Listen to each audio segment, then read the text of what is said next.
il est dit dans Job 32, 8. Il est dit, hein, il est dit ceci.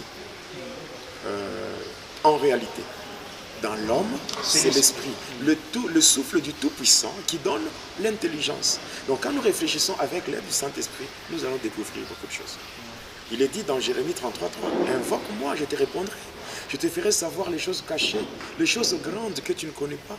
Il y a aujourd'hui beaucoup de gens qui souffrent parce que leur argent est bloqué dans le monde de ténèbres. Donc, par là, être aussi clair, Oui. vous n'avez pas interdit aux chrétiens de donner. Mais qu'ils utilisent, qu'ils fassent usage de ces deux conseils. Vous donnez par conviction et de deux, vous donnez au nom de Jésus-Christ.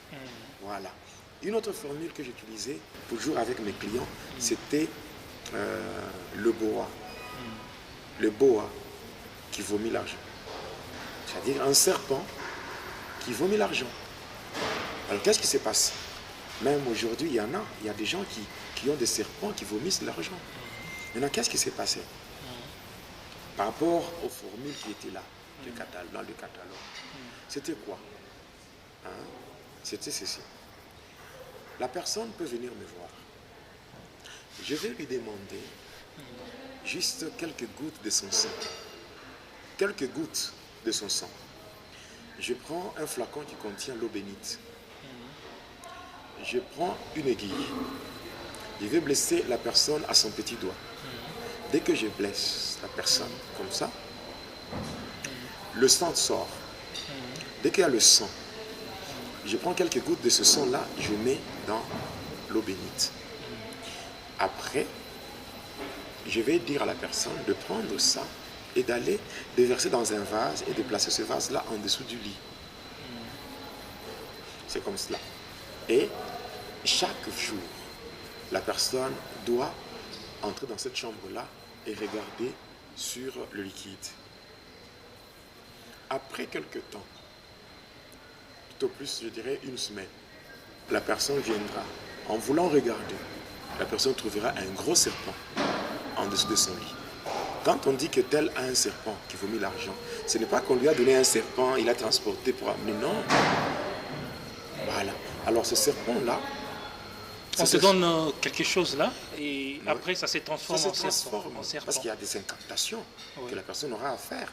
Je ne peux pas donner ces incantations ici, parce que je ne suis pas là pour donner un cours de magie. Voilà. Je ne suis pas là pour donner une initiation au satanisme. Non, quand même, on est là pour dévoiler les œuvres de ténèbres. Voilà. Alors, après ça, qu'est-ce que je vais faire? La personne va constater que le serpent qui est en dessous de son lit, ce serpent-là, aura son visage. Le visage du propriétaire. Oui, si je dirais, le serpent a un propriétaire, c'est-à-dire un homme, alors le serpent là sera femelle. Alors si c'est la femme qui a ce serpent, le serpent sera un serpent mâle. Pourquoi ça prend le sexe opposé? C'est parce que la personne propriétaire du serpent doit coucher avec le serpent.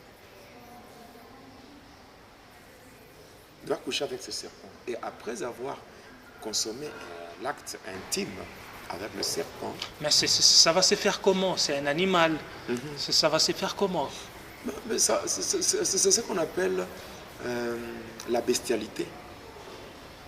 C'est ce qu'on appelle, dans d'autres termes, on appelle ça l'animalité. Et c'est pas lent. Le terme qui convient là-bas, c'est la bestialité. C'est-à-dire que quelqu'un qui passe des rapports sexuels avec une bête. Mais que dire maintenant de ceux-là qui prônent le mariage pour tous, ou les gens qui sont en train de se marier avec des chiens? Moi, j'ai déjà prié pour la délivrance d'une sœur qui couchait avec des chiens, ici à Lubumbashi.